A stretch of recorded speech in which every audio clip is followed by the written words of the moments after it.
I can share the recording link to anyone who needs it afterwards.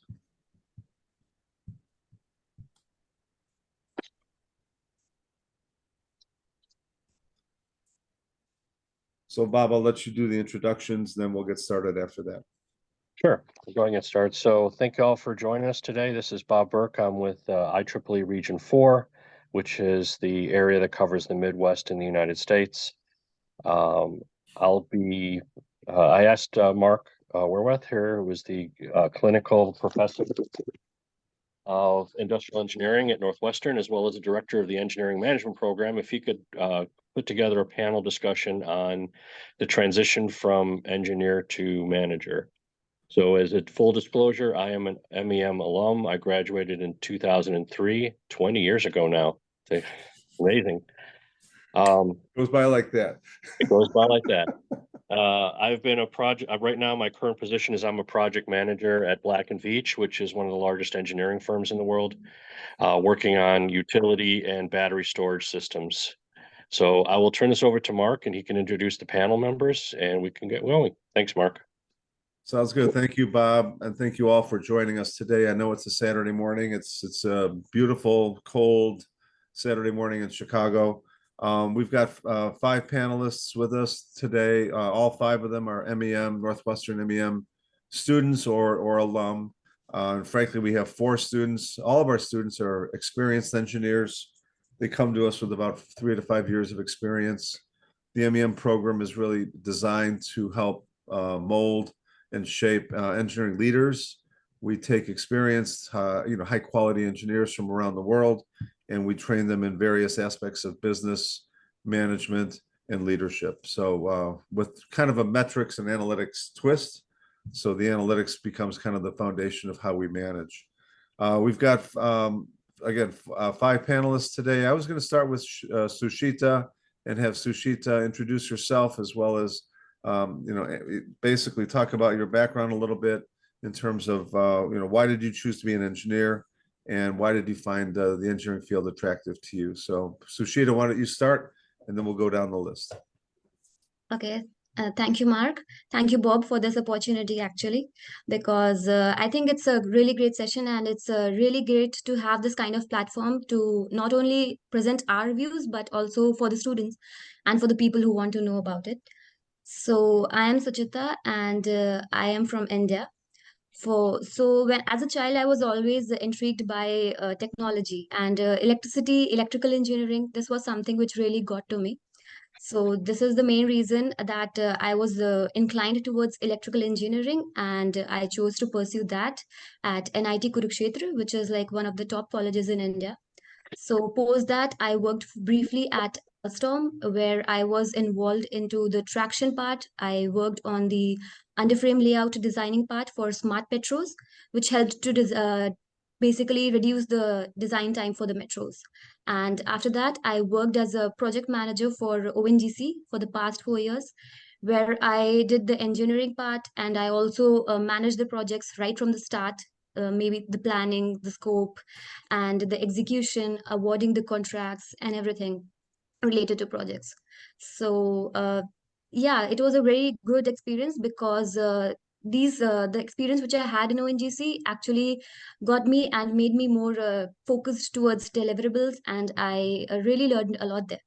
But as I when I was working there, I realized that there are a few gaps which I need to fill, and MEM was the platform which I think is perfect to fill in those gaps for me. Okay, thank you, Ashmita. That was Sushita. Thank you. That was great. I was going to go to Ashmita next. Ashmita, I guess you're also an MEM student, so take it away. Yeah, thank you, Mark. Thank you, Professor Mark, and thank you, Bob, for this opportunity and platform to kind of showcase ourselves, and also it will be helpful for the students. I also come from India. I have a total of around 5.5 years of experience. I come from typical software IT background. So I started my engineering back in 2013. I was always inclined to the technical aspects of education, and I'm mostly a math and science person rather than into the not too much into the creative sector. So I mean, it was always evident that I would be choosing engineering, and that's what I did. So during my engineering, I really liked the concepts of so we had rigorous courses on computer science and technology, and we did quite a few projects in during college, which really helped me, and that made me realize that this is the field that I want to choose, and that's where I transitioned into the software IT domain. So I started working back in 2017. I joined as a software engineer at TCS, where I was working as a quality assurance professional for projects at a bank called Lloyds Banking Group. So they were our clients. And I started as a engineer, and I started working with payment switches like POS, ATM terminals, etc. There I got so much exposure to the idea of how processing works. I mean, SDLC lifecycle, so many tools, simulators. And that's how I inculcated the idea of an IT industry and how the business lifecycle works. Then I transitioned into a product-based firm called Fiserv. There we work with POS products and a product called Clover, which was pioneered by Fiserv itself. And my most recent employer was HSBC. There I was working for a payment switch called Smart Vista. So it was a migration project in Bermuda. So with this, I kind of understood that I am a techie person, but I really wanted to move into a leadership role where, but not wanting to like give away technical skills altogether. So I think MEM was one of these courses which kind of inculcated both the technical and managerial skills. I think the curriculum, the subjects that we have today, it mixes both the aspects, and we can contribute more from our experience, since all these students here are experienced professionals. Like Professor Mark said, we have experience around 3 to 5 years, and we will be able to contribute from what we have learned, from what we have done from our projects. And that is very, very important in our class because of the interactions that we have, because of the examples that the students come up with during the group projects. So that is one of the most important aspects of this program, which is the most attractive aspect of Masters in Engineering Management. And so far, it has been great. We have been involved in the projects right from day one. We are all individually working on projects. We are working on group projects.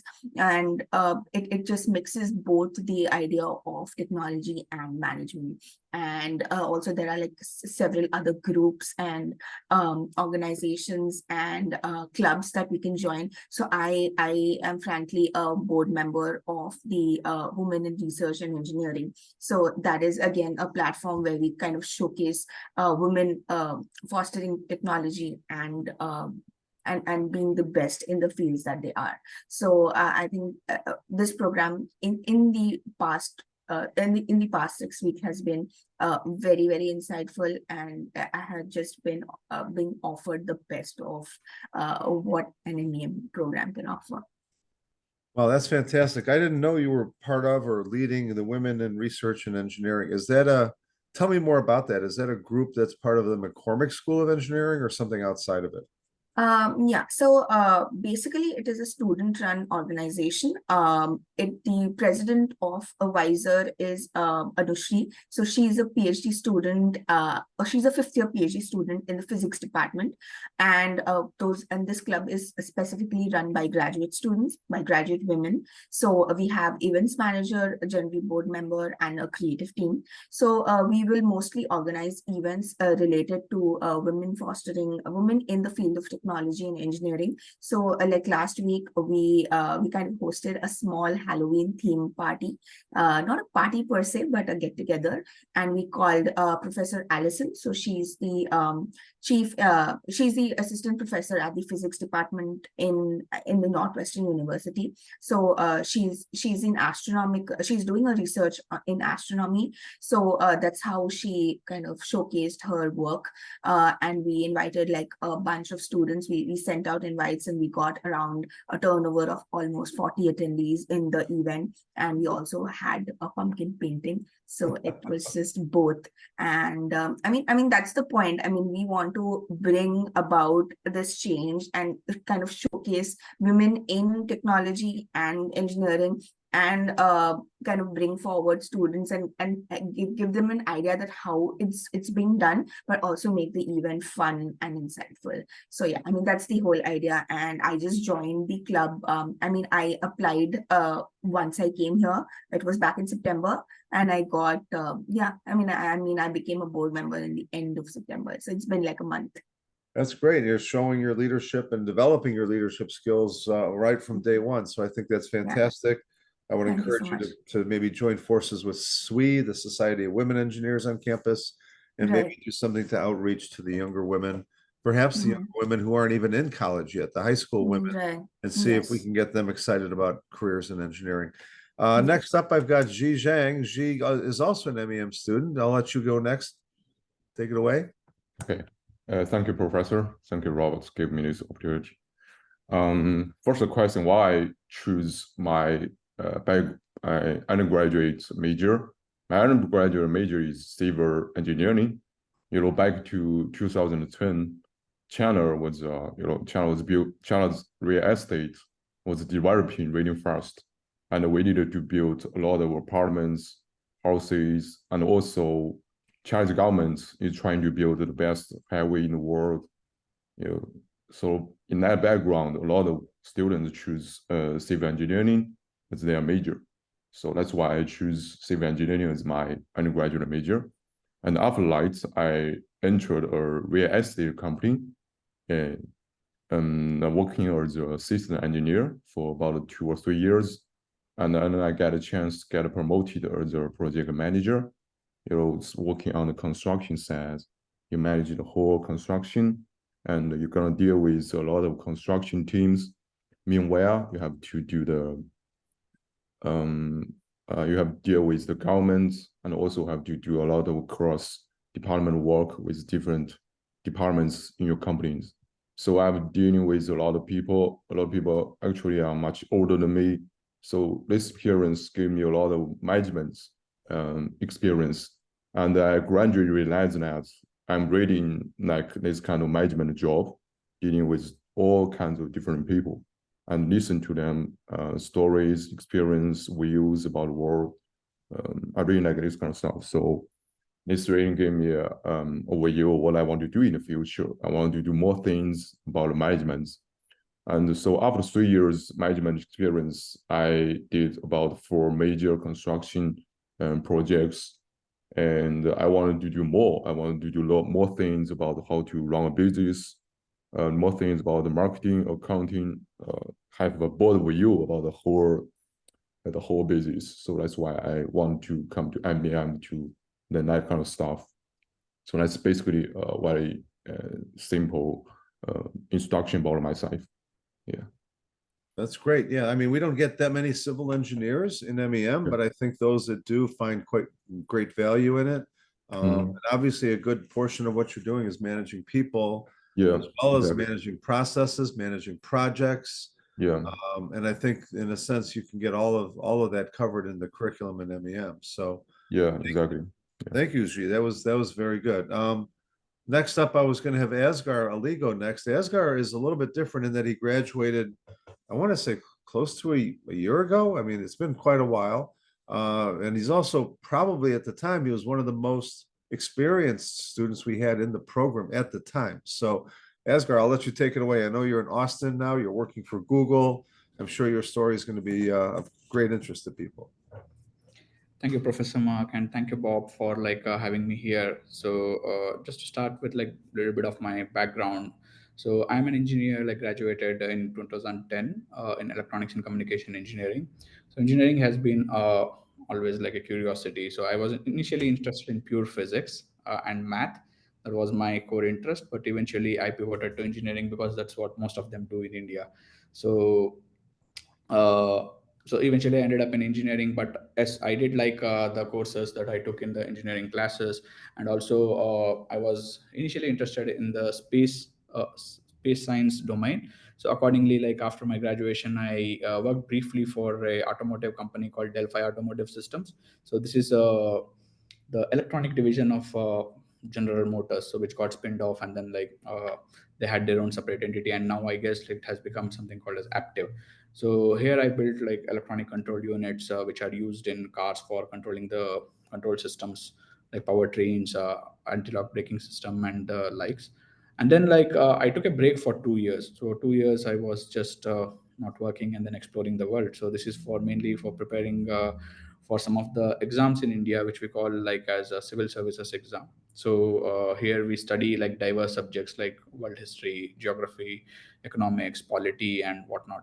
So this kind of opened up my mind towards different like domains. So eventually like and I did not get through that like after having one trill interview, I ended up in like Department of Science and Technology back in India. So where I was working on science promotion. Again, like this is a very good opportunity that I got, where I was an electronics engineer, but at the same time I was teaching physics and astrophysics and those sort of things. So working with leadership in Indian Space Research Organization. So we did like science outreach activities for Indian missions like Mars orbiter mission, and then like Chandrayaan 2 back then, and then Astrosat and all those type of things. So, and this was also the time where I was introduced to data science visualizations. So, where in planetariums we used to build advanced complex visualizations where we use real time data to show how things look for. From lay perspective, like how do we teach advanced science for lay people. So this is where visualization comes into picture with through storytelling. So this was the role that I was very keen on, and as I was working there like for over about 8 years, I got through different promotions, and that is when higher level managerial stuff started coming my way. And that is when I realized, apart from the engineering knowledge that I have, I need to build upon my managerial skills as well. So that's when I did the pivot, and I took up like MEM program in Northwestern, and it was definitely a good choice that I did. And here I got like exposed to various business and managerial aspects, along with the strong technical foundation that I had already built upon. And then this eventually helped me like after graduation to end up in Google, where I am currently working as a technical program manager on networking, and then like a responsible artificial intelligence domain. So yeah, this is a brief background about me, and I look forward for more questions. Okay, thank you, Asghar. I'm sure that was fascinating. I'm sure a lot more people are going to ask you questions at the end. Let's go to our last panelist today, this morning is Harshit. Harshit, are you with us? Yes, Professor.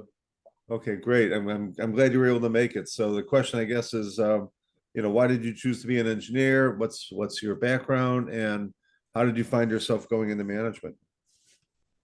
Thank you, Professor, and thank you, Bob, for this opportunity.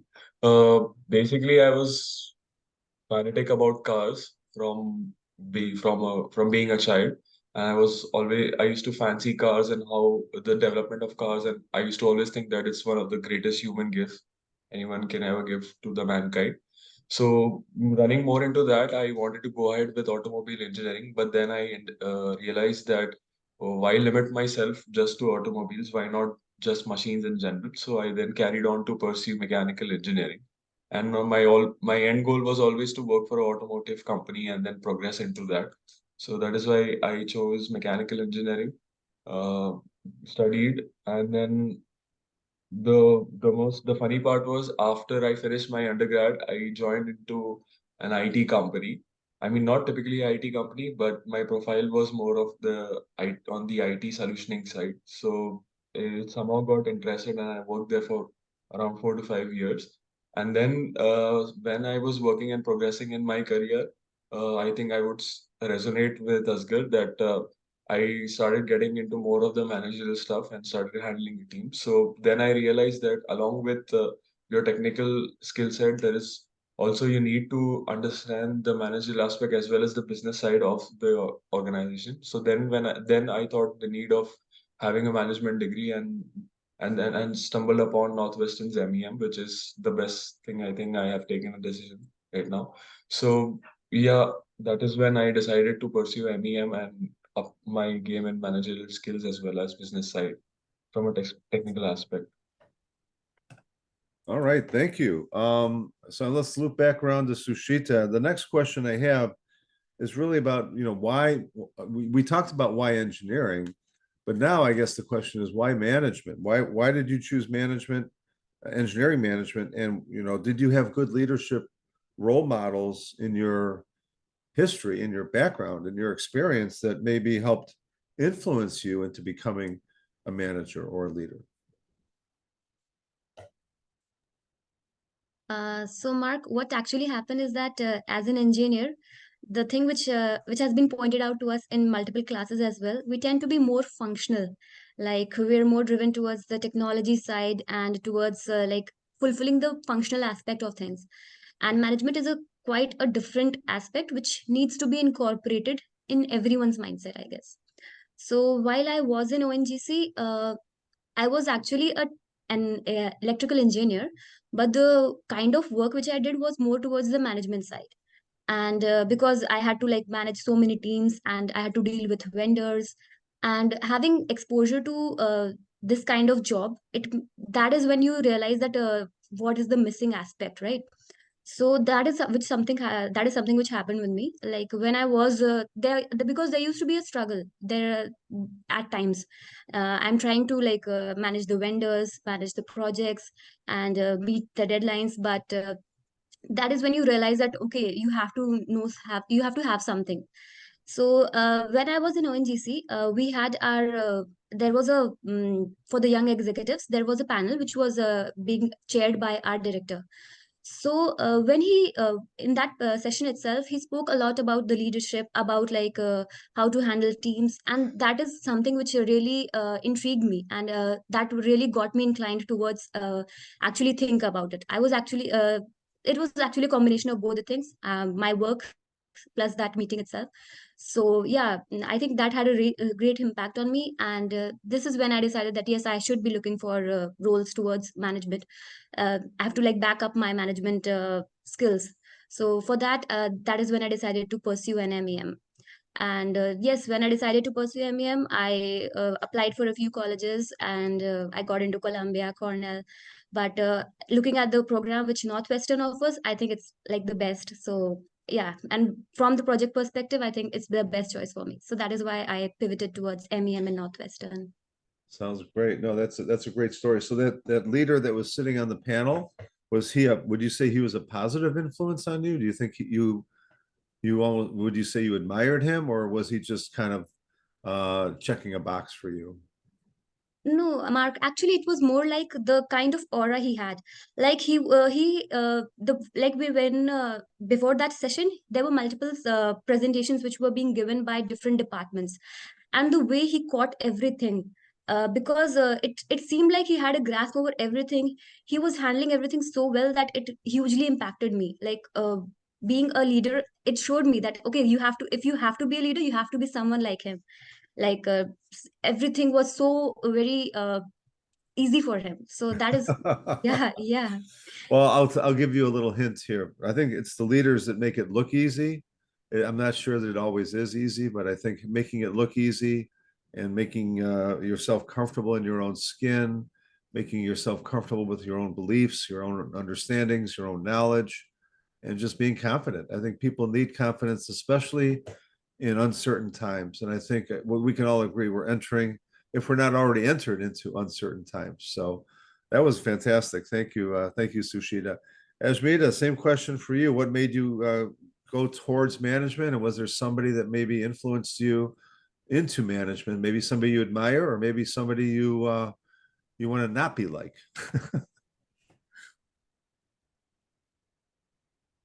I think you have to unmute. Yeah, Yeah. Okay. Yes, Professor Mark. So, first I want to like redefine engineering. I know engineering is known as a field where we build, develop, create, innovate. I mean, that's what the functionality is more prominent in engineering. But what I feel is engineering is problem solving while creating an impact on society with tech. So that's my idea of engineering. It's not because we are engineers, so we will have to create and innovate without providing an impact. I think the long-term goal or the long-term vision of engineering is actually creating an impact and improving the society. So what influenced me is like, so I have extensive experience across, MNCs, product-based companies. So my first project manager, he was in the onshore. So we were working for Lloyds Banking Group UK, and my onshore manager, he was actually in Edinburgh, which is the Lloyds Banking headquarters. So I mean, he has had an impact on me since day one.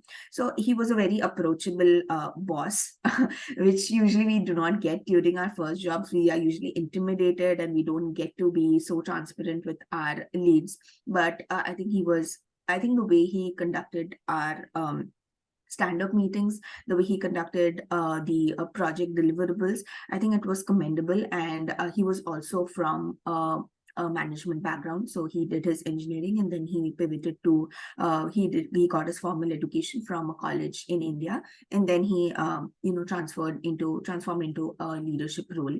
So I think I loved his journey, and I always was in friendly terms with him in terms of how he transformed into this role. And of course the work that we did for our Base24 application, so that was a payment switch, and we were working for our UK clients across POS, Halifax and Lloyds region. So I mean, that was a very insightful project, and also that was my first project. This was back almost 5 years ago, but even till today I am in I still have cordial relation with my project manager. So I think this itself speaks volumes about how a person can be impactful to you, even though he's not in the same designation as you are. So that is one of the most memorable things that I remember. And it was like right then in the first year of my journey into the corporate world that I was sure that no, this is something I really want to do. And eventually with experience, I am going to pivot into that role. But I know that was I was still in the very nascent stage. So I didn't want to rush into this decision. So I took my time. I worked in the MNC, then I switched into a product-based role to get more insights about how a product is like right from the inception to the end, how a product is delivered in the software lifecycle. And then eventually I tried applying, and when I was sure, when I was really confident about my statement of purpose and the idea of why I want to do this and not more on how, I think then it became clear. And I think by almost I have applied I think almost a year back, and while I was writing even my SOP, it was quite evident, the answers were quite evident, the examples I was giving in terms of the kind of work that I did, I think that kind of reflected into the SOP. And that was the whole idea of applying, rather than just it was also like a self journey where you kind of go way back into your early days, and then you kind of retrospect how you reached to this point. So that's how it was very clear for me. It was never a yes or a no question. It was always a yes, that yes, I need a formal education to kind of move into the managerial side and the leadership roles, because that's how the pattern has been for my bosses or my leads or the people that I have worked with. And yeah, I think this was the correct time for me. I know I fall under the I fall in the median of the class where I have more experience than my peers, but I feel for me this is the right time. I mean, I think my contributions and all will be as impactful as I want them to be. Yeah. All right. Sounds great. That was excellent. Zhang, you're next. I guess the same question. Why did you choose to pursue management as a career? And also, was there somebody who maybe influenced you to make that choice? Maybe some leader that you found particularly compelling, or maybe you had some lessons learned that you wanted to avoid in the future? Oh yeah, definitely. After I graduate, I working as a project assistant. So I have to assist my project manager a lot. And he is much older than me. And I learn a lot of things from these older guys. So I want to say from several aspects about this.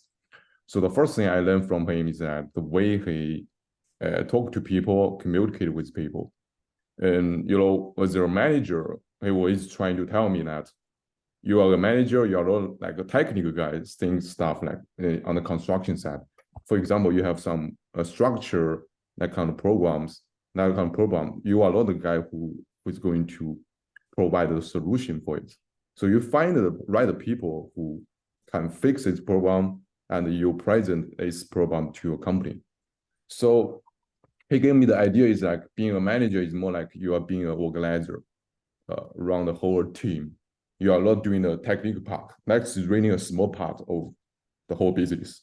So that's the first things that I learned from him. And that's really important. This really transformed me, my view from engineer to manager.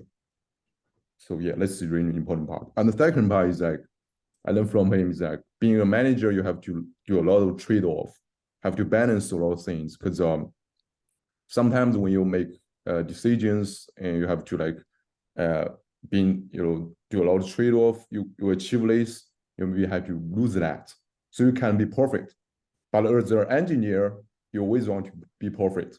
And that's not going to be working in the real world. So you have to learn how to do the trade-off. So that's the second thing that he taught me. And the third thing is that it's being about being a manager, you have authority. So you have to make people trust you. That's really, really important, especially when you're dealing with those construction bosses. Those construction team, their bosses are very, very old and a lot of experience. They are really tricky. And if you want that them listen to your voice, especially young kids like me, that's really hard things. So you gotta have a really strong personality. How you build this, how you build your authority. My manager, that guy, he told me that, okay, you gotta wait those people come to you. And you find this chance, you gotta really good use this chance. Just like if people come to you for help, you have to fulfill this thing, that to help them to solve this problem, prove that you have the ability to help them solve this problem. Then you build your authority step by step. That's really important. Just like as a leader, you need to keep your promise. So that's really, really important when you're being a manager. If you could not fix problem for your team members, and how could you let them trust you? You have the ability to run this team. So that's really important.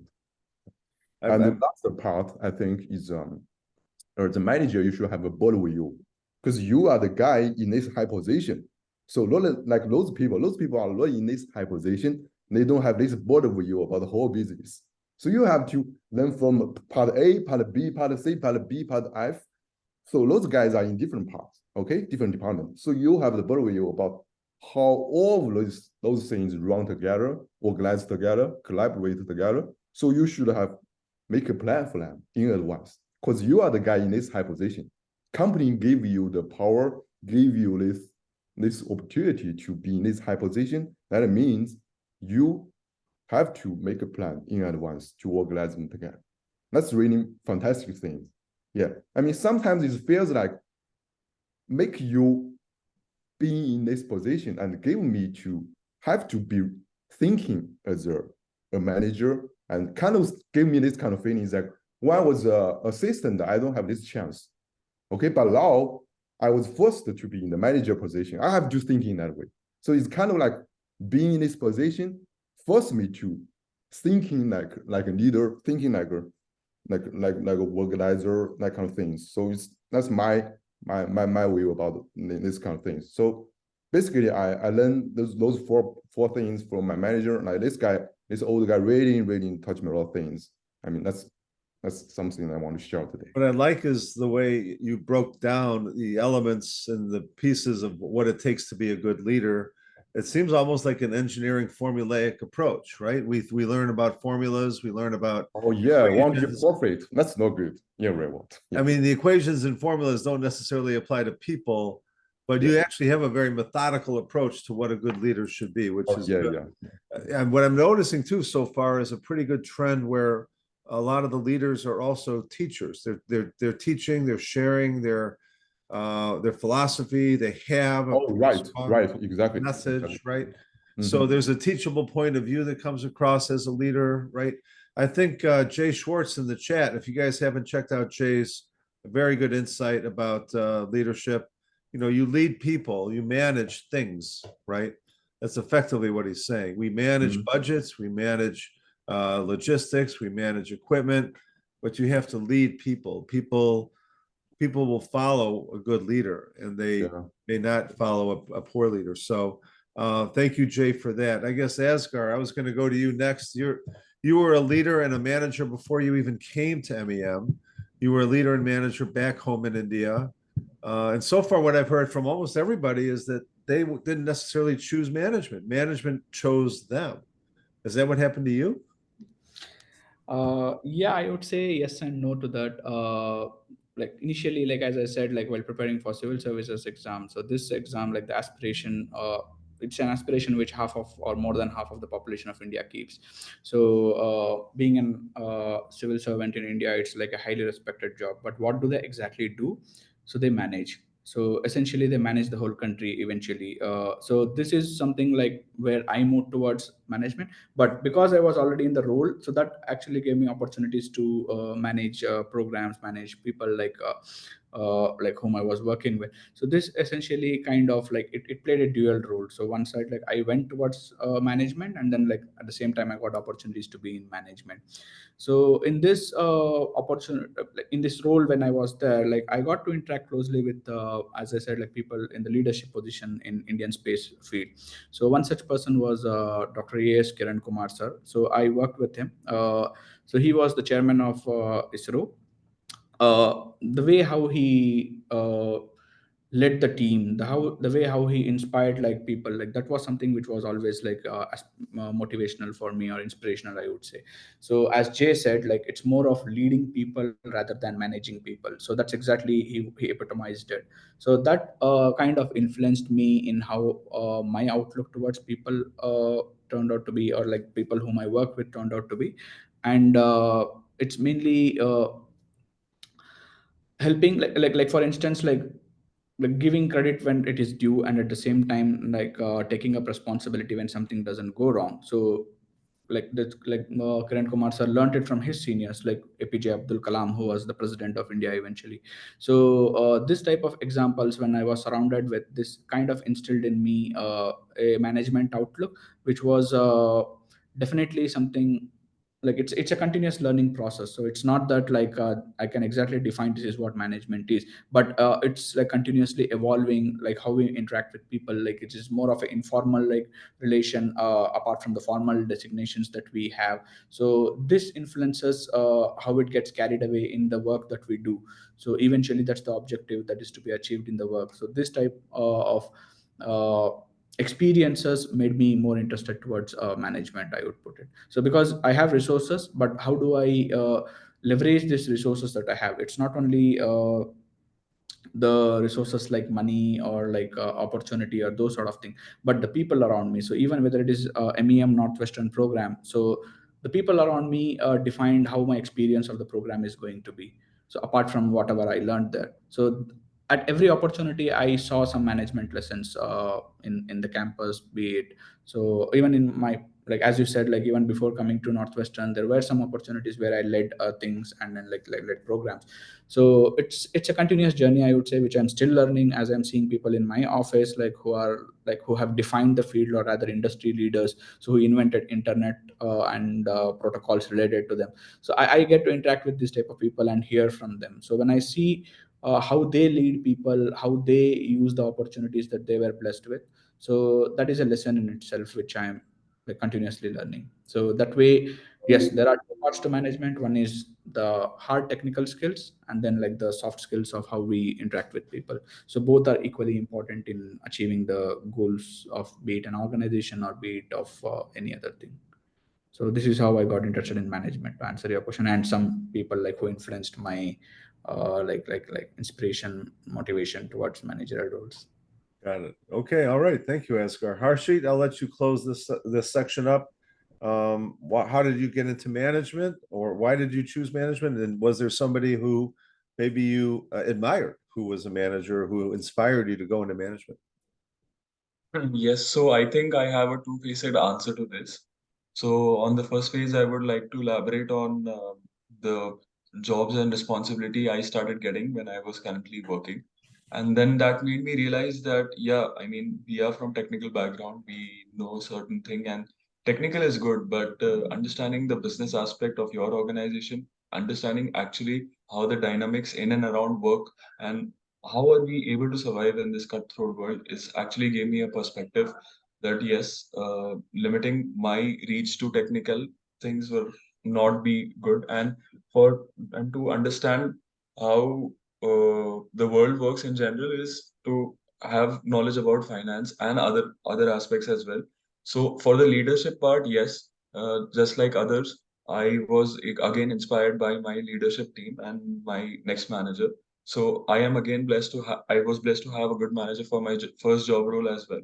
So he not only thought about stuff, but more than that, he inspired to be something better at the current job you are, and doing the job what you are allocated is not actually the main goal.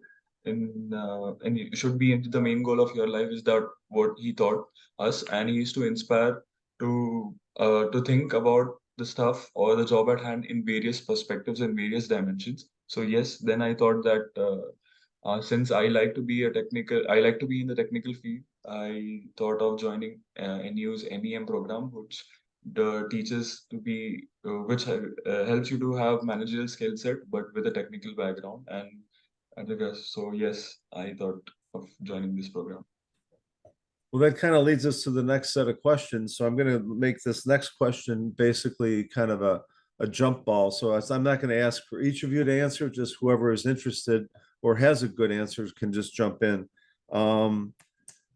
You're all experienced, you're all STEM professionals, and what you also have in common is you all chose Northwestern's MEM program.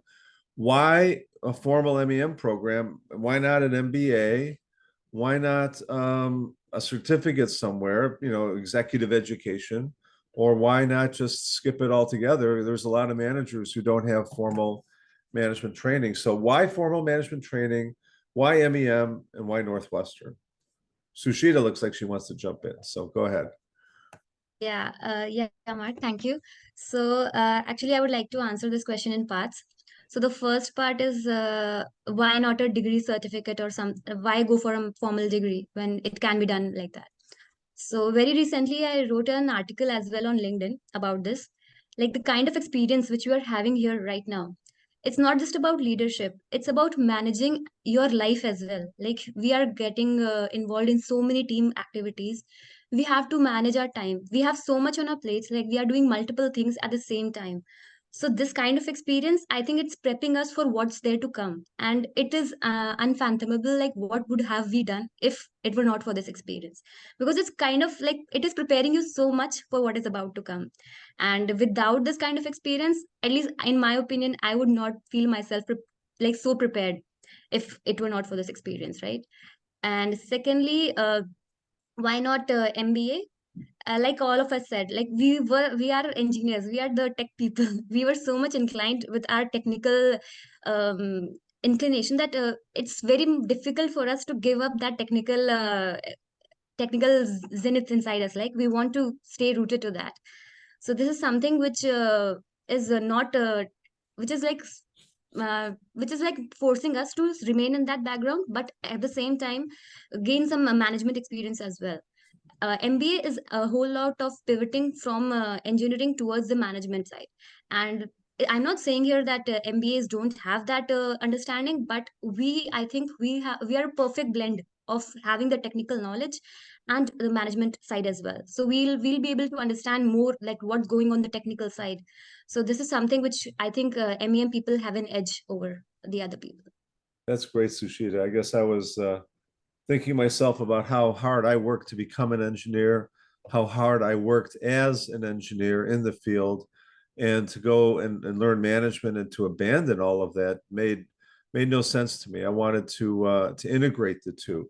And some of the topics that I teach, like techno-economic modeling, unit economics, those are blending really the technology, what you understand as an engineer, into the business side without necessarily abandoning what you know as an engineer. So I loved what you said, Sushita. That was great. Anyone else? Asghar looks like he's unmuted. I guess he wants to go next.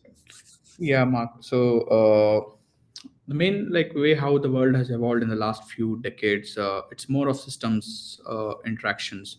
So this is exactly what MEM emphasizes on, how to understand that system level interaction. So and this formal study can be done in a degree like MEM. So that's the reason why I chose MEM, because I always saw this interconnections playing out in a more nuanced way as the technology is getting developed. So there is more integration between different domains, but still, like at the end of the day, it all boils down to how systems interact between different domains. So that was one of the reason. And then the other reason was definitely it gives an edge over MBA degrees, I would say, in term, because first and foremost, maybe the exposure is not as much as like MBA degree is well known, but at the same time, the tools and methodologies or the frameworks that are taught in MEM are a little bit different from what is being taught in MEM. There is always that engineering and technical perspective to what we learn.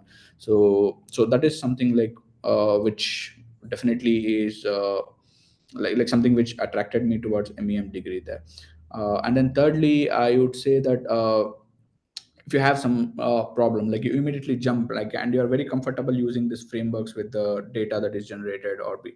So in most of the times, like in management degrees, I see that this type of stuff is delegated to others. So but now with more data and technology driven things happening, I believe that like this would be more of a prerequisite rather than a choice for leading like at a higher level.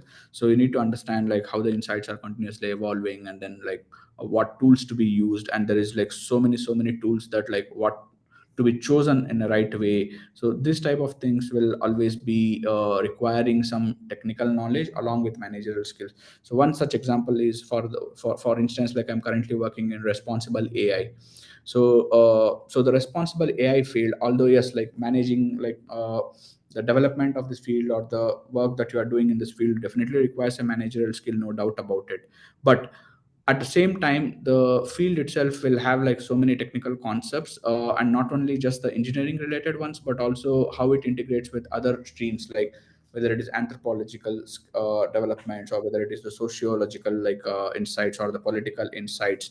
So this type of this is exactly what I said, systems understanding. So how do you manage this type of interdisciplinary approach? So that is where MEM is like at the interface right there. So it's just like immediately you pull in from different disciplines and then like make it a more methodical way, like what you do in engineering like frameworks. So and then like come out with whatever you are required to do. So this type of raw learning that happens in MEM is something which attracted me towards a formal degree in MEM. I hope I answered that question. Oh, I think you did. I mean, you take a very broad approach when you answer questions, and I like that.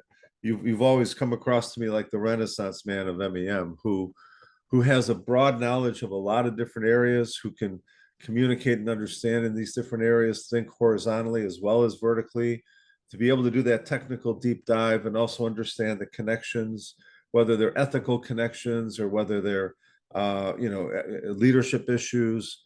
And I think that's what we're all kind of called to do. So thank you, Asghar. I think your experience comes through on the call, so I appreciate that. Anyone else who wants to jump in about why an education, why a formal education in engineering management? I don't see anyone unmuting, so I guess I will leave that at that, and we'll go on to my last question, and then we'll open it up to the audience for their questions. My last question has to do with entrepreneurship. We have a very strong entrepreneurship thread at Northwestern, and I don't think it's a coincidence that we've attached it to engineering management. I think it's been attached for more than, I want to say more than 15 years. And we found a great synergy between those two. Does anyone have, I guess, amongst the panel, does anyone have any entrepreneurial aspirations, either because of MEM or because of what you brought to MEM? Or is this something that you've set aside and figured you'll leave it to other people to be entrepreneurs? Any thoughts on entrepreneurship? I guess the answer is no. I knew eventually I would hit the null set, but I'll give you guys one last chance. Any thoughts at all? I mean, does anyone have any aspirations, even if it's 5, 10, 15 years from now? Yeah, I would like to answer that question, Mark. So I would see, maybe it's too early to say for me. My inclination is more towards leading in big organizations in a senior level role. But considering the way how this regulatory tech is growing, or tech regulations are growing, I feel there is lots of opportunity for new companies to thrive in there. So that's something like which I will be actively monitoring. So that is some sort of an interest that I do have, because every other day you hear about new regulations, whether it is for the big tech or whether it is for the field itself. So for instance, like no company can escape HIPAA now, as you are already aware. So which is like a health related technology. I mean, like no matter if you do anything in health informatics or anything related to health technology, you should be aware of HIPAA in one way or the other. So these are the kind of regulations that are coming in, like for even for use of AI, as a matter of fact. So, and with all the technological developments that are happening, I believe, like, yes, why not? Like, I would definitely like to explore. So yeah, that might be like a little bit of an entrepreneurial interest for All me. right, thank you. I guess one of the reasons I bring this up is that the world is in such need of desperate change in so many different industries in such a short period of time, that I think entrepreneurship is probably our best bet. I mean, I don't think General Motors could have done what Tesla did. I don't think that, you know, a lot of what's happening, like for example, taxi companies couldn't have invented on their own something like Uber. And I think these are the transformative, you know, I guess, directions that are coming to society from entrepreneurs, from startups, from left field, if you will, from the outside the normal day-to-day industry view. Sushita, you've got your microphone unmuted, so I bet you have something to say. Yes, Mark. Actually, I'm not sure that if it qualifies for this answer or not, It's but okay. I would really like to share this with you. So what happened is, like, back in India, I used to paint a lot, like really a lot. So it's not exactly entrepreneurship, but back then I was like so much into painting that I used to like paint, have them framed, etc. And I used to like do it on demand. Like people would actually pay me for that. So, it got me so much that I had actually thought that I should quit my job and I should probably do this as a full-time thing, because it really interests me. Painting is something which I really love to do. So, at that time, there was a time when I had actually thought of like pursuing this full time, but I don't know, somehow it took a backseat, and now I'm not into that. But maybe, I don't know, 10 or 15 years from now, maybe I would want to do that again, because it was fueling my passion for painting as well, and it was like it was really nice. So maybe somewhere in the future I would do that. It's ironic that you came to Northwestern and you have such an artistic orientation, as well as a technical and management orientation.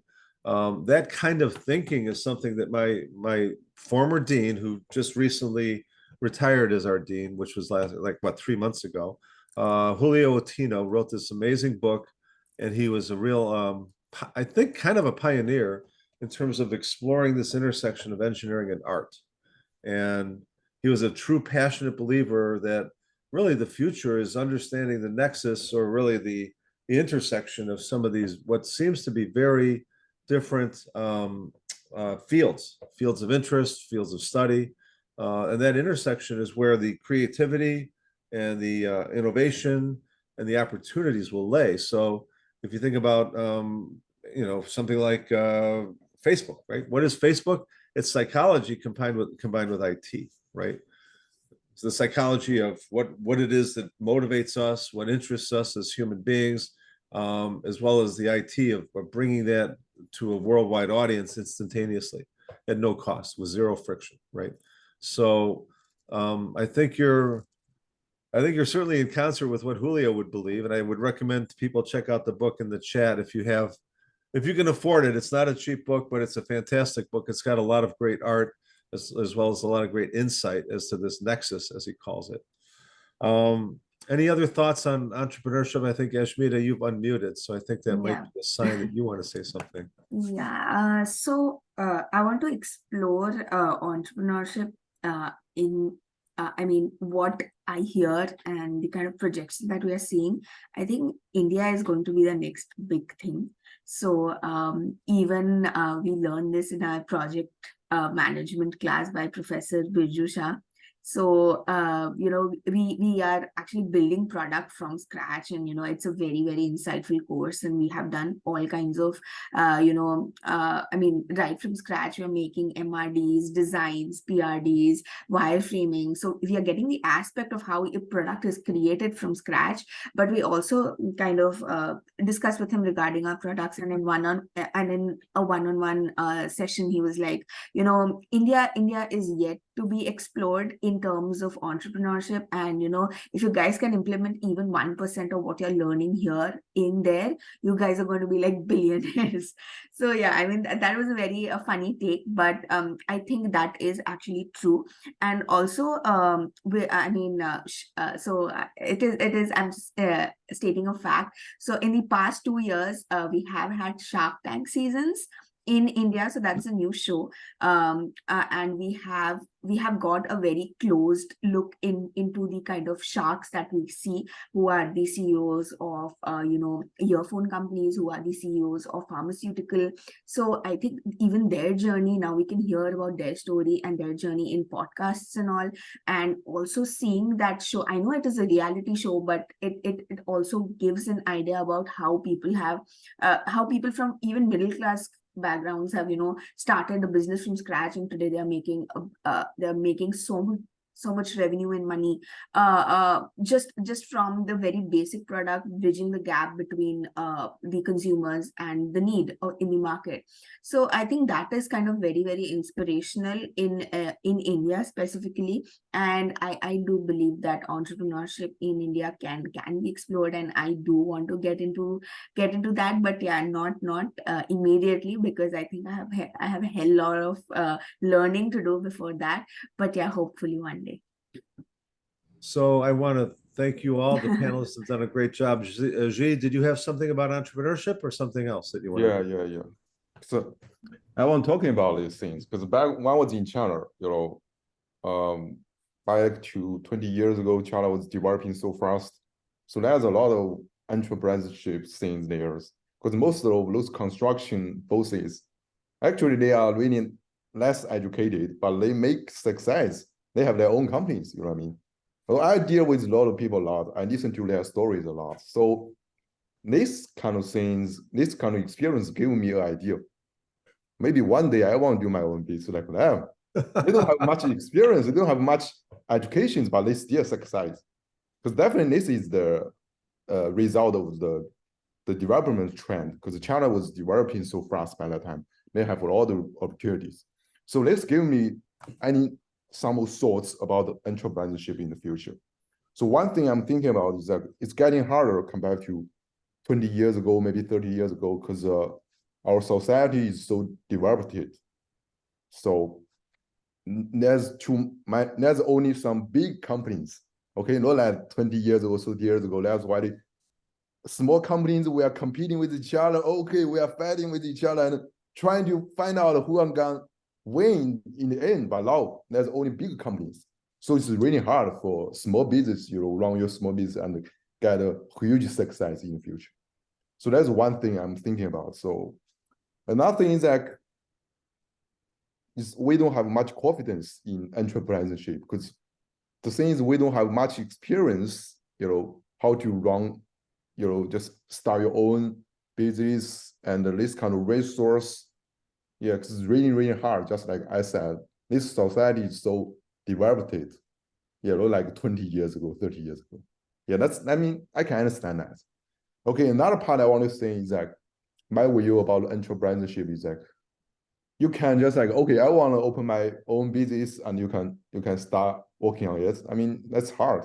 You have to wait. Maybe one day you meet some people, you meet some right person, and you have these opportunities. And when it comes, it comes.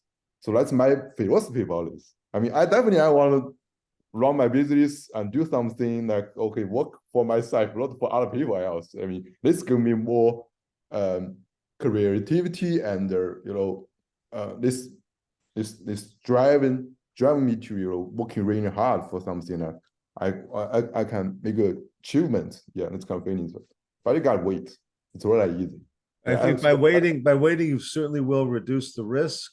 You'll be able to have a better understanding of the market.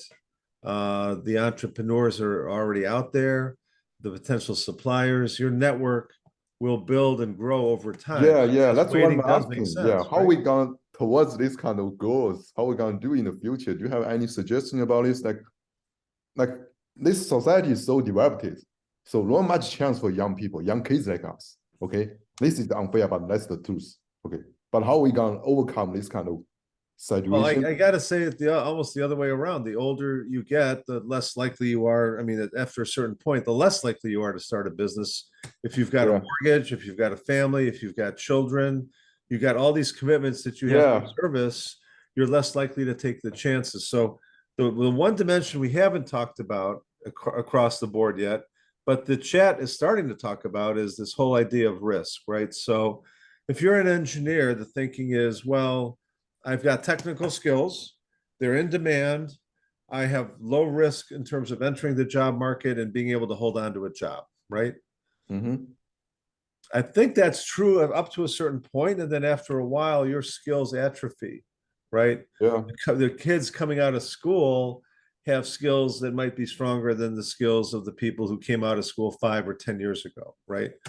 So is it less risky to go into management, or is it more risky to go into management? I think people like Jay on the chat would say, be cautious, right? He says very clearly, be cautious, because management exposes you to certain risks, right? Especially, to be honest with you, especially product managers, right? What if your career was determined by the success or failure of the product that you're working on today?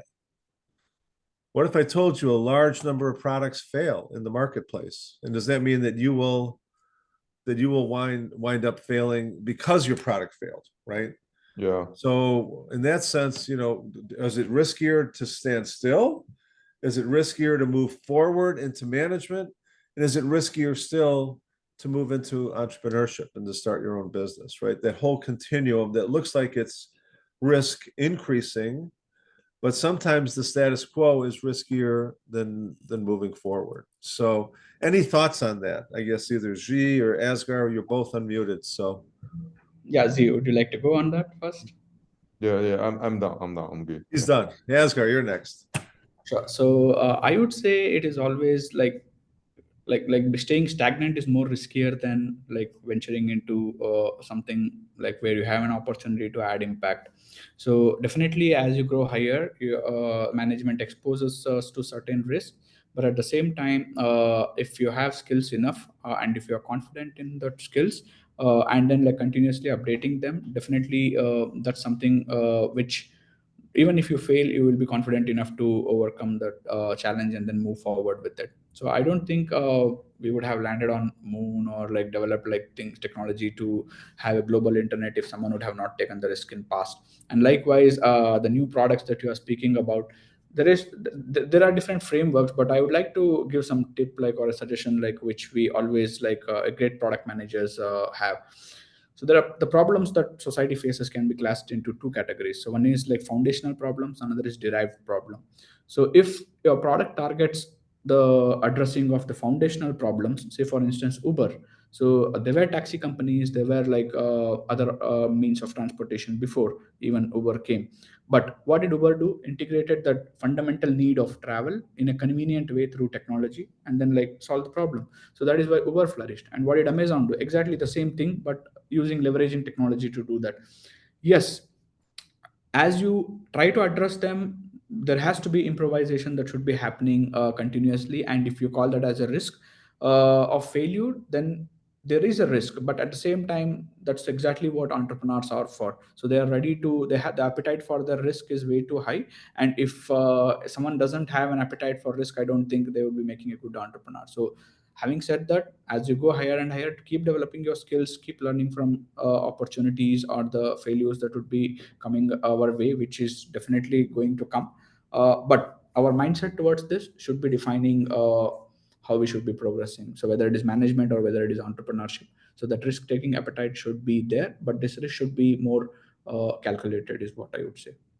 Yeah, there were often startups within the company I worked at. I worked at Motorola for more than 2 decades, and we had startups within the company that would attract a certain type of person, but a lot of people were not attracted to the startup because they considered it too risky. They did not want to put their name and their reputation and their career into something that was high risk, right?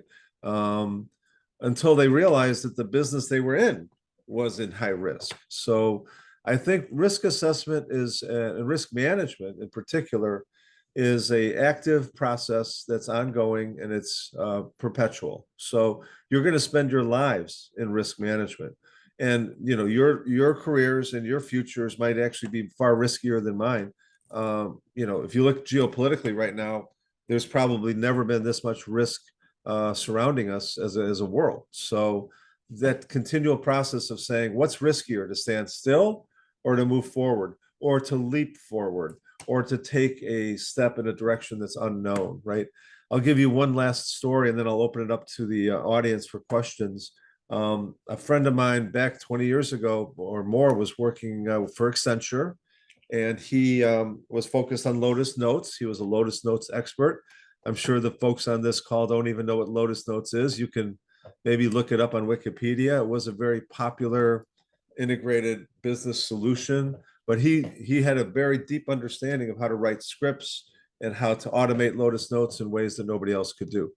He spent 15 years consulting in Lotus Notes, and in those 15 years, he had a lot of clients, and he did a lot of trips, and he made a lot of money for the company. He made good money himself. He worked weekends, he worked evenings, no time, it seems, to get trained in any other new technology, no time to pivot his own knowledge base. He got deeper and deeper into a tool that was becoming more and more obsolete every day, until one day he got tapped on the shoulder and Accenture said, "Thank you very much for your service. We appreciate it. Have a good life." And he was done. And he looked around and he said, well, what happened here, right? He got wiped out because technology moved forward and he didn't. So stagnation was far riskier than a step or a leap forward. So that's my story that I share with you. It was he was a talented engineer. Some say even a brilliant engineer, but apparently not brilliant enough to manage this whole thing between this tension between what your company wants from you and what you need to do for yourself, right?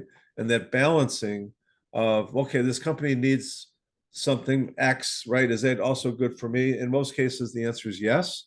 Most new challenges are good for both parties, but not at the exclusion of developing your own skill set, right? Any questions from the audience? I guess I'm going to leave the rest of the time up to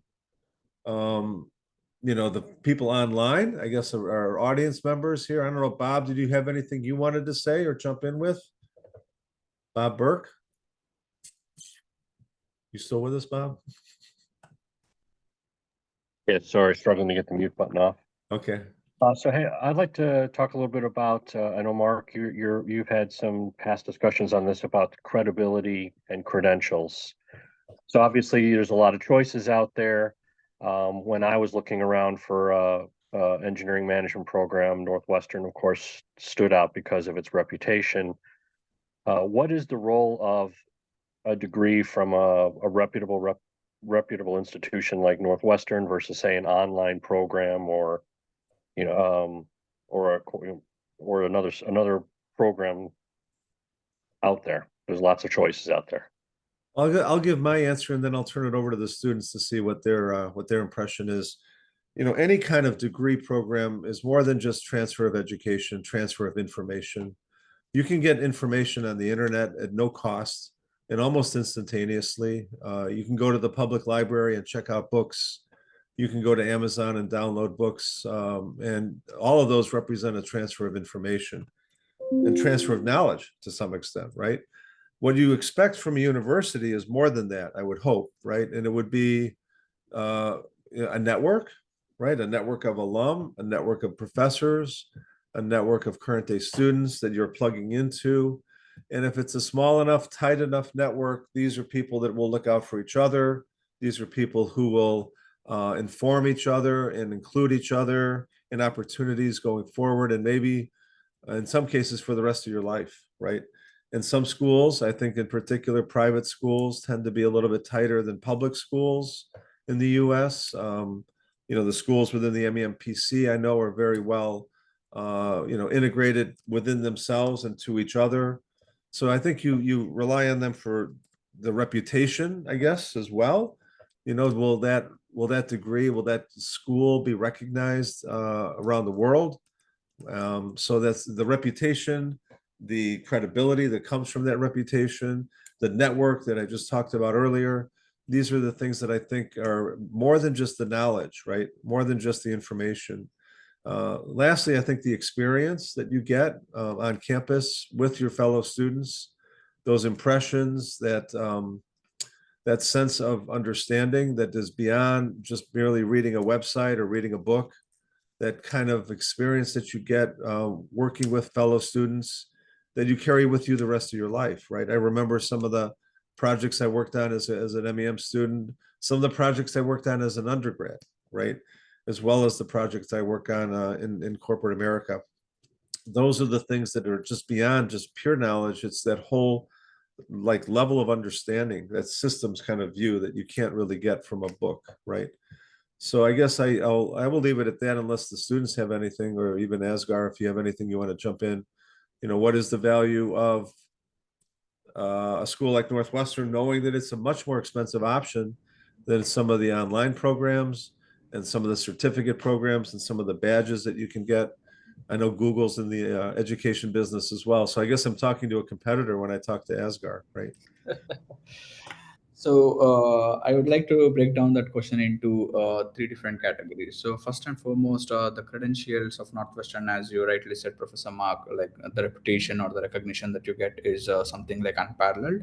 Of course, like there are a group of universities like from where you say that you did your graduation automatically, like you get that reputation. But having said that, it's not the reputation alone that gives the value for a degree like Northwestern MEM. It's the yardstick at which the students are assessed. For instance, like in an online course that you like self-taught online course, it depends on the motivation of the person. Yes, as far as the utility wise is concerned, both do the same job, but for it to be trusted, like what is the yardstick with which the student has been assessed? So the yardstick is way too high in like Northwestern or any like other similar universities, where when you go through a process which is very rigorous and it is standardized and it is recognized across like different like stakeholders, that like, yes, if you have went through this process, it means you have met these criteria. So whereas the same cannot be said about a self-taught online course. So if you do learn, well and good, but there are 1,000 other people who are doing the same thing, but can you say that everyone have learned and the impact that they will be producing is same? I can't be sure of that part. So just sitting across like for 2 hours and then like coming out with a certificate, it's not going to do justice in terms of like how you have applied those skills. So that part, like the application part of the skills that you have learned, is what differentiates it. And thirdly, being an immigrant in US, I would like to say the beneficial factor for this, it does give a recognition for an immigrant like me who has come from another country, and then that is recognized by institutions like USCIS, be it, or DHS, like who recognize these degrees to be imparting valuable education, which eventually helps develop the country. So STEM fields, for instance. So why does like USAS have to define a separate category of STEM field in itself to benefit like some of the students and eventually the country? So that picture is something like which should be giving more credentials, or rather more credibility to like programs like which are offered by Northwestern. So these are the three things that I would like to emphasize. Okay, nicely said. Anyone else want to jump in? I think we're kind of mixing up in the last 10, 20 years, this idea of education and this idea of training, right? So we can be trained on a tool, right? I can learn how to use ChatGPT. Somebody can train me to be a prompt engineer and I can learn how to do prompts better. But I think education goes beyond mere training of skills. And it starts to talk about how to think, right? How to think critically, how to think methodically, right? How to discern that which is good information and valid versus that which is invalid, right? And I think the obvious examples that surround us are this whole fake news phenomenon that we've been witnessing in the US for the last 10 years, right? The idea that half of what we're seeing, or maybe more, of what's on the internet, whether it's news media or other media, is either of questionable value or is completely false, right? Misinformation, disinformation campaigns, both coming from foreign nationals as well as corporations, coming from governments, right, for political purposes or even geopolitical reasons. So these are some of the concerns that people can't tell the difference between what is truth and what is fiction, what is knowledge and what is disinformation, what is real and what is unreal. So I don't think you can get that necessarily from a training course. I think you need a well-rounded education. I think the reason Northwestern is, what it is with the reputation it has is it's got educators who put together curricula that progressively give you a methodical way of breaking down problems and looking at problems. In the case of MEM, we expose our students right away to the systems of business. And we say, okay, 402, you're going to run a business in a simulated environment for the next 10 weeks, team against team, making decisions every week that represent a year of operation, right? And the decisions you make will have long-term and short-term impacts on your income statement and your balance sheet, right? And that's how you're going to be graded. In the end, how was your income statement and balance sheet in competition with all these other teams in this ecosystem that was constructed online, right?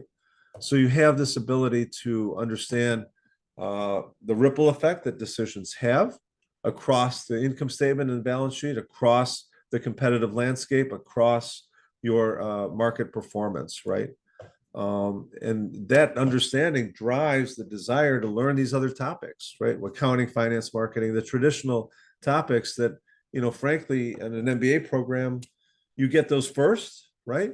But engineers, I think, are impulsive, I guess, to some extent, right? They tend to want to get their hands dirty and get their hands onto a system. They learn by doing, they learn by interacting, they learn by actually touching, learn by touch, right? And they touch the systems of business before they get into these other topics. So I think the other advantage that you get from a school like Northwestern is the curriculum, crafted by people who have done this for years, who have experience in terms of understanding what knowledge is needed to build on what other knowledge, to give you that understanding of, how do you think critically, right? Any other comments? I guess it's almost 11:30. I don't want to take up the full 2 hours, but I do want to open it up for any other questions that the audience might have. If you want to tap something into the chat, or if you want to unmute yourselves, feel free. There's a lot of interesting discussion going on in the chat that seems to revolve around, to some extent, age discrimination. I don't think any of our students yet have to worry about that. I would give you another 20 years. Maybe in 20 years, we can all agree to come back and we can discuss age discrimination. My experience is that in industry, it's quite prevalent.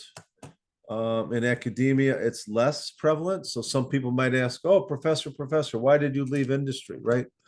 I wanted to have a longer career.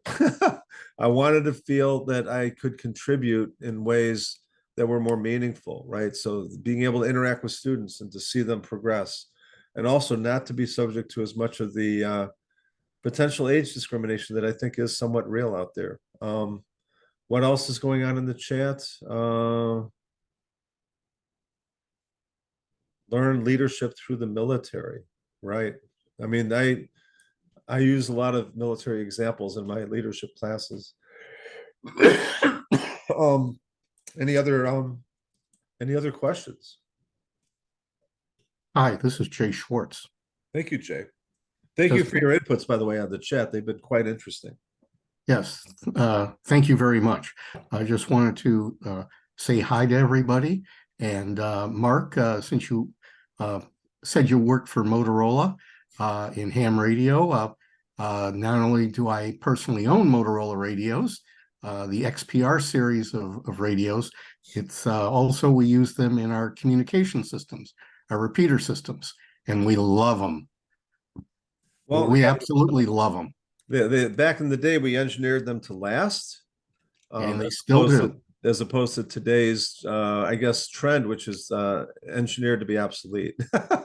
So, Not the Motorola's. not Motorola, no, not Motorola, but I mean, a lot of other products in the world, including cell phones, right? We could spend an hour just on how cell phones are designed to become obsolete, right? Yes, and we're still using Motorola equipment that's 20 years old and it works just fine.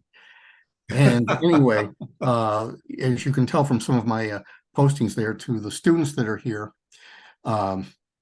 just be aware that some things, some of the cautions I put into the chat, those are real.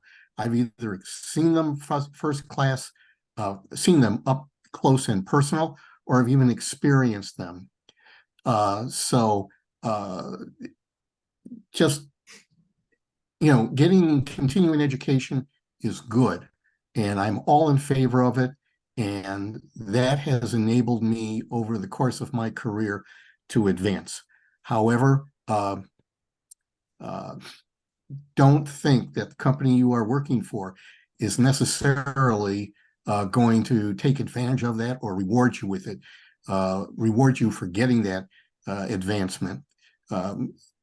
Be prepared to say, okay, look, I went to, got all this training, whether you did or did not do it, pay for it. You're not making it worth my while. I wanted to move this on. I got the training, and you don't want to do it. You don't want to advance me. So bye-bye. Be prepared to do that. Also, one thing I put in the chat about not trusting HR. HR's purpose is not to advance your career. They can say that all they want. Their advancement, their purpose is to manage costs, and you are a major cost, probably one of the most significant costs to the company. So just be aware of that, and it's also that they're not technically trained. It's not that they're bad people. They don't understand Ohm's law. They don't understand voltage equals current times resistance, or how to do or how to solve a differential equation. They're clueless. So they just don't be enamored. What I'm saying is, or to put it in a military example, keep your powder dry before you put all your faith in them. And also be aware when it comes to HR, be aware. And I've seen this personally, up close and personal, in meetings where you've got HR person addressing 100 engineers, and knowingly and willfully, with knowledge and malice aforethought, outright lied about what they were going to do. And every engineer in that room knew it and understood it immediately. And Mark, when you were talking about Motorola, Motorola 20 years ago sold its automotive division to Continental of Germany, and they sent from North American Continental North American headquarters sent one of their leading HR specialists down to Chicago to put the Continental way of doing things onto Motorola. That and several other bad decisions resulted in them losing many very significant, very lucrative automotive contracts, and eventually led to Continental having to shut down that division because it was just they lost all their business. And what these people didn't understand is that you're talking to a lot of people who can just say, look, I don't like you, so I'm going to put my resignation in I'm going to put my resume out on the web on Friday, have an interview on Saturday, take a rest on Sunday, and start my new job on Monday. And so they had a brain drain. And this one HR person was directly responsible for that. One of the ones that was directly responsible for that. So those are my cautionary tales. In terms of general education, go for it, guys. You can get all the education you want, and I encourage you also not only to get management education, but also get technical education as well. And it doesn't have to be graduate or master's or PhD level. I took, after I graduated, several years after I got my electrical engineering degree, I took a 400 level, an undergraduate course in automotive electronics. And within a month after completing that course, I got a new job in automotive, and that led to a long career in automotive just by taking one 400 level course, baccalaureate level course. And it later turned out I also, the instructor for that course, several years later, I met him in the cafeteria at work. So those are just some war stories to pass along. I wish you all the best. And for those of you that are interested in ham radio, excuse me there, and then interested in amateur radio, and you want to do something to diversify your skills, remember, we have our own satellites, we have our own digital communication systems, we have invented things, we are technologists, and one of the new digital communication protocols we are using these past several years, which has taken over ham radio and really gone popular, was a PhD physicist. Oh, he's a ham. Oh, by the way, did I mention he's also a Nobel Prize laureate in physics? So go for it. I agree with almost all that you're saying, Jay. It all makes sense, especially the education part. I think a lot of students think, well, their master's degree is the end all be all. And frankly, to keep up with technology and how quickly it's moving, you're probably going to be on a treadmill of education and training, possibly for the rest of your life. I totally agree with that. As long as you're working, as long as you're out there working. But things like cybersecurity, right? We have a minor in cybersecurity, and frankly, I'm a little bit surprised at how few students take up the minor when, frankly, it's there and it's available, and effectively, it's no real extra cost. I think Asghar took advantage of it, and he's working at Google right now. I wonder if there's a correlation there. Asghar? So yeah, I did take like course on digital law and forensics, which are related to the kind of cybersecurity, I would say. That was really very helpful, and it was naturally flowing because I had my postgraduate diploma in cyber laws and cyber forensics as well. So that was the reason why I diversified my course options in my master's program here. So in fact, I guess like I have took like so diverse courses. I don't think like before me, like someone would have done such like type of courses, law on one hand, and then like pure computer science course like social network analysis on the other hand.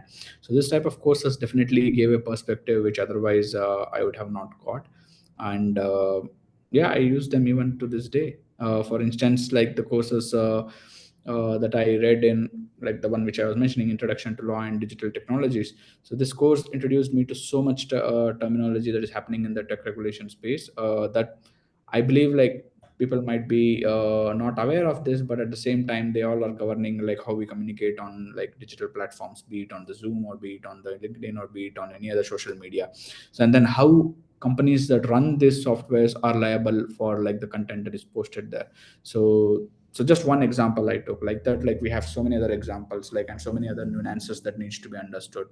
So I definitely would recommend like diversifying different like your options in terms of getting knowledge of different fields, but do have one field where you are really a good expert. So for me, that was networking, and then like that is where like Google hired me for. But at the same time, I am also because of my backgrounds, like I'm exploring other fields within Google, and all thanks to my learnings over the years, and definitely to Northwestern MEM as well. Mark, hi. I'm going to make one more comment about, Sure. in a parallel thing, cybersecurity.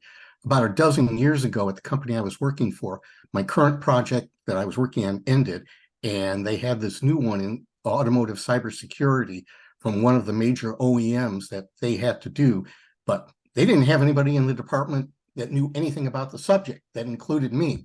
So, Jay, do you want to do this? Sure, I said.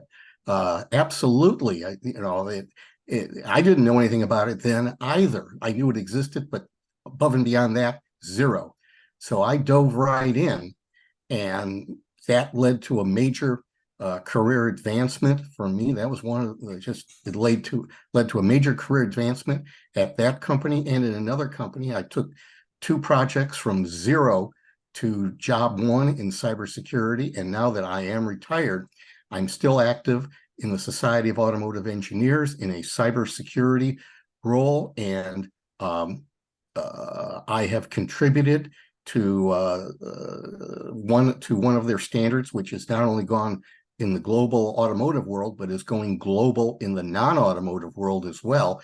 It's SAE document J for Juliet 3101, J3101. That's not my name, J-A-Y, that's an SAE nomenclature. The letter J, 3101, and I also lead now an automotive cybersecurity team that is doing how to from a system level point of view, secure electric vehicle charging stations. So we've got some major challenges here, Jay. I mean, I'm Yeah. looking up how many vehicles are stolen, and not because somebody's breaking into the glass of the car or somebody who's jamming a screwdriver into the ignition switch. That was how they stole cars yesterday. Today, they're intercepting the signals between Yes. the fob and the car, right? It's called a replay attack. Yeah. And you're absolutely right. And sometimes, depending upon the vehicle, they can break the encryption that's in that signal. Other times, they don't even try. It's just there's a weakness in the system when you repeat a signal or you intercept a signal.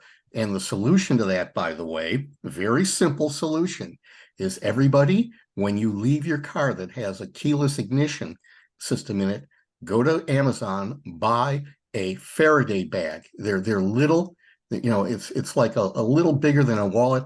Put your key fob in there, and including when you're home, and close that up.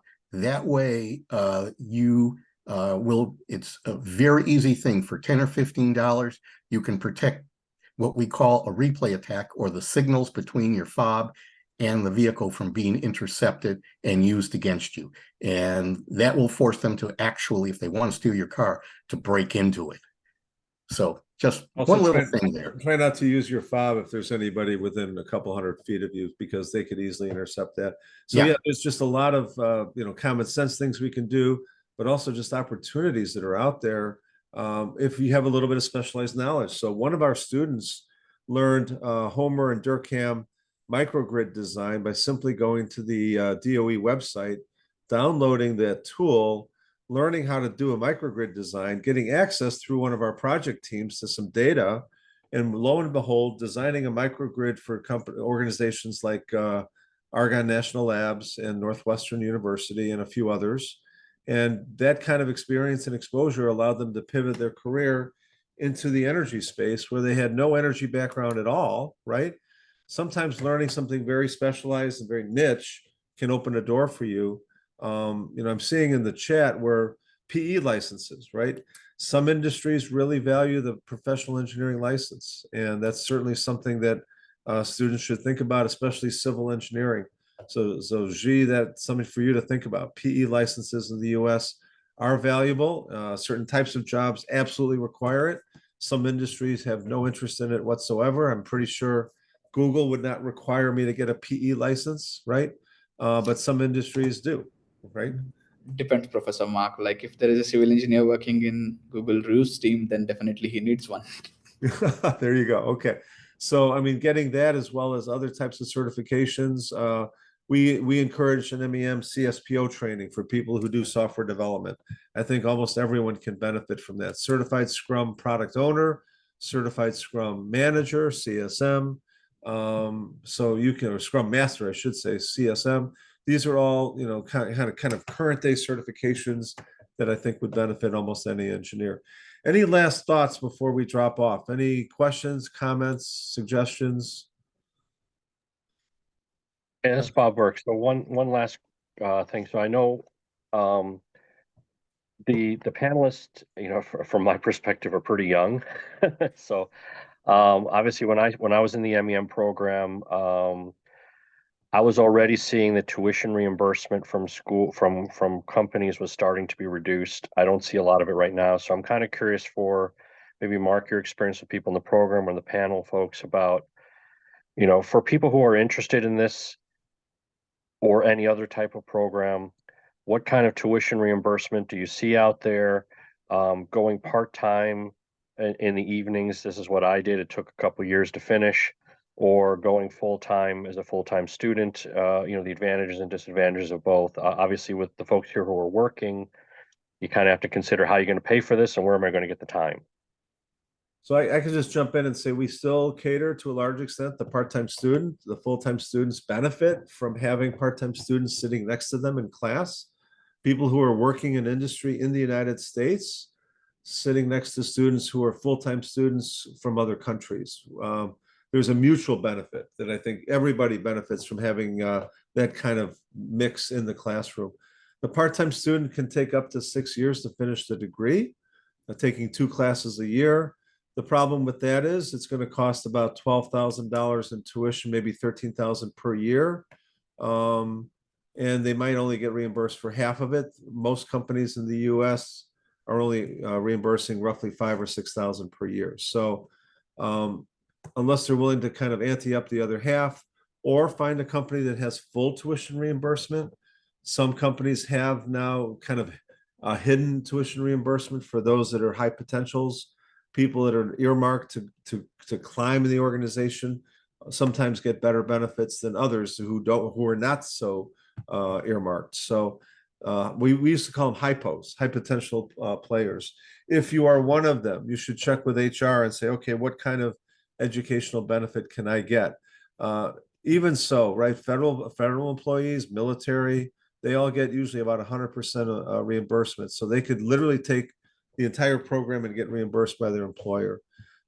Things have changed, Bob, as you know. Back in my day, 100% reimbursement was common across most companies in the area. So I had my MEM degree paid for.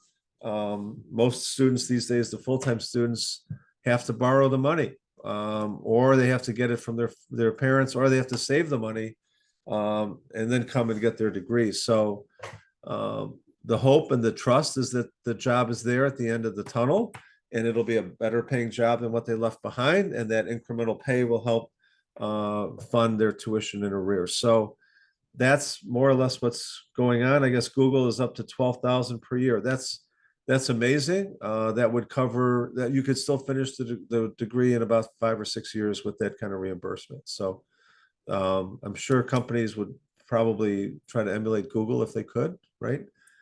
Any other comments about tuition and how to fund your degree? Asghar? Not about tuition, but was about a different topic. So the way how things are changing in the technology landscape. So I would like to touch upon like how MEM program touches those aspects as well. So for instance, like courses on Nuvention analytics, AI analytics, or managerial analytics, this type of courses like make us do things like which are in contemporary developments. So that is something like very important aspect of MEM program compared to other programs, I would say. So where you actually come up with a product which can eventually turn out into a company.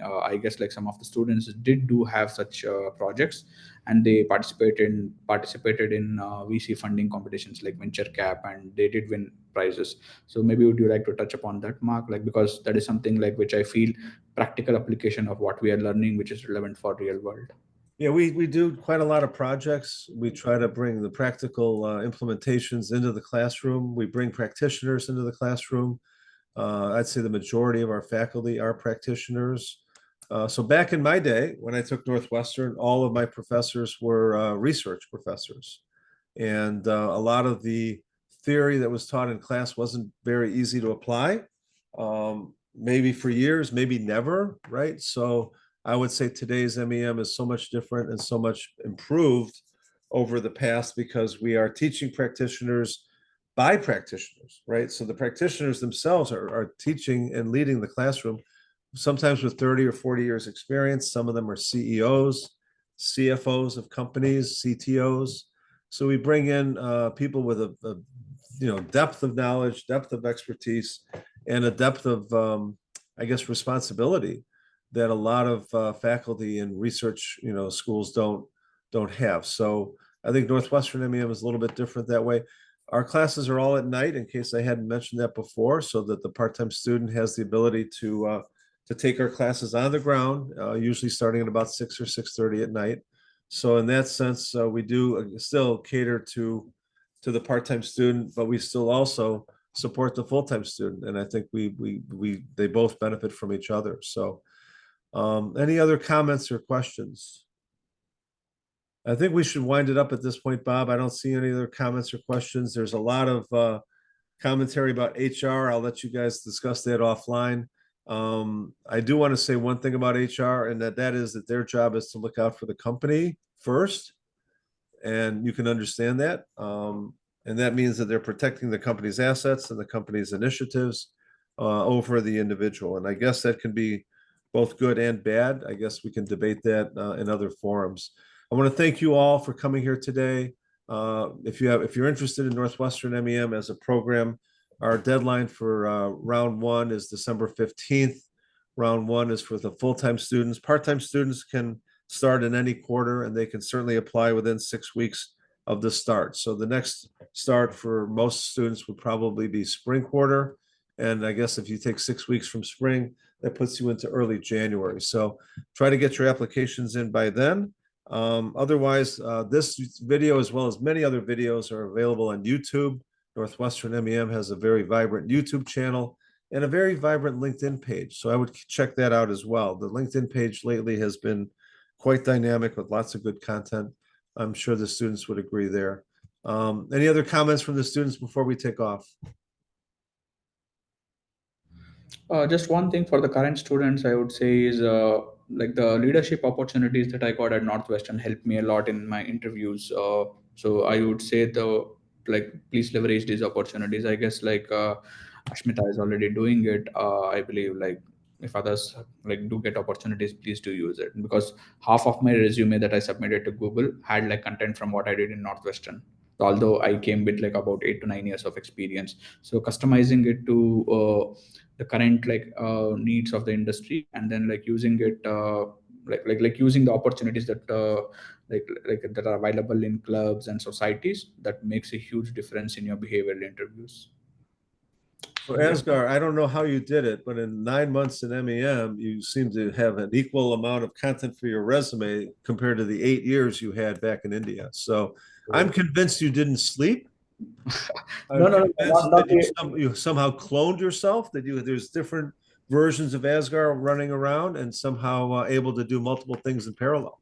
So becoming the student body president, that helped me organize so many events, interact with so many industry people.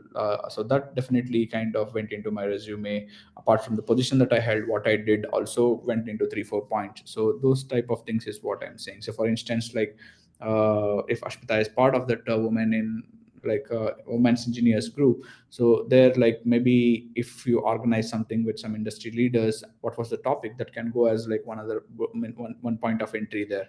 So in the resume, so this type of opportunities I say. So, and also when the questions come across, tell me about a time you did this or you did that, you can take this example. So I took an example of 402 class. So tell me about a time where you had a conflict with your colleague.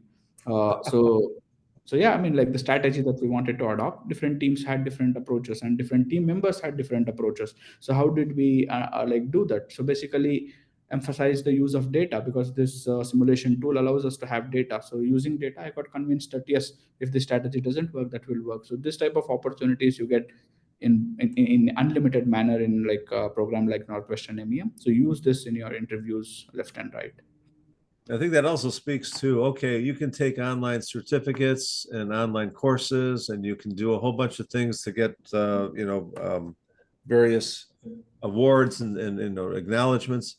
But that kind of experience that you just described in the classroom with, face to face with your fellow students, working through conflict, working through, disagreement and maybe misunderstandings, and solving problems in real time and using different approaches and learning by doing is not something you can necessarily easily duplicate online, right? And also the benefit, like I will just keep it like strictly confidential, but yeah, like Abdullah, who was one of our program, like my batchmate, like a very good friend of mine. So we did have interaction eventually after our MEM, and it ended up in like some sort of a partnership project between Google and Aramco as well. Really? So, yeah. So wait, so you're talking about the fellow students that you met in the program, you're now working with them outside of the program after you both graduated. Yes. So that do happens, like because of the requirements between businesses. Wow. Wow, that's great. I had no idea, but we'll have to keep that confidential. Maybe I'll have to cut that out of the recording. Yeah, sure. All right. Well, thank you all, especially Asghar, but thank you all for a great panel session. Look for this on YouTube. I'll be posting it in the next couple of days, and have a great rest of the day. And I think the sun is coming out in Chicago. We better get out there and grab it while we can. Take care. Thank you, everyone. Thank you all. Thank you, Bob. Bye-bye.